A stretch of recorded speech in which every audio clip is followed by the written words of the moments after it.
Good afternoon, my name is Jordan Lambert, market analyst at Gelatoma Management. So the US government are in the 7th day of the shutdown and fast approaching the 17th of October, which has been dubbed the point in time the US will have exhausted all their emergency funds and hence be unable to pay its bills unless a raise in the debt ceiling is agreed upon. It is a surprise to see gold around 1310 as I speak, not trading high given this uncertainty at present. No doubt comments from House Speaker John Boehner last week stating that he will be flexible and willing to overrule any voting requirements in order to avoid a default, has appeased investors, putting gold out of favour somewhat. But nonetheless, there is still high ambiguity in the markets, positioning gold in a good place if any fear should escalate. Also, to add to the extra volatility, we have the third quarter earnings season kicking off this Friday with JP Morgan and Wells Fargo.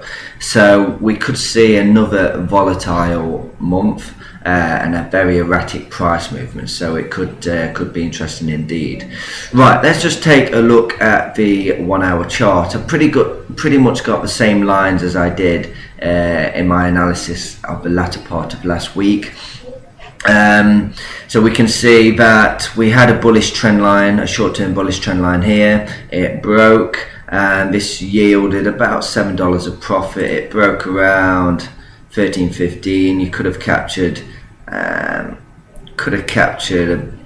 potentially about $7 of profit, but it did become volatile and then it looked like it was breaking through resistance around 13.21 to 23, but the bulls ran out of fuel, unable to push it high, and the bears fought back. So I'll delete this line now. Right, let me just redraw the rectangle because resistance has kind of widened now. The resistance is between 13.21 to 13.25. If we get a break higher than this resistance, it would be a bullish sign for the bulls. If we get a break of this resistance, we could get it could propel it to break this longer term bearish trend line that we can see here. So if we get a break of both of them, both the resistance, horizontal resistance and the trendline resistance, this could push the market higher. It'll be a sign that tensions are intensifying over the stalemate in Congress. But however, if we get a break below this support just above 1300, that would be very bearish.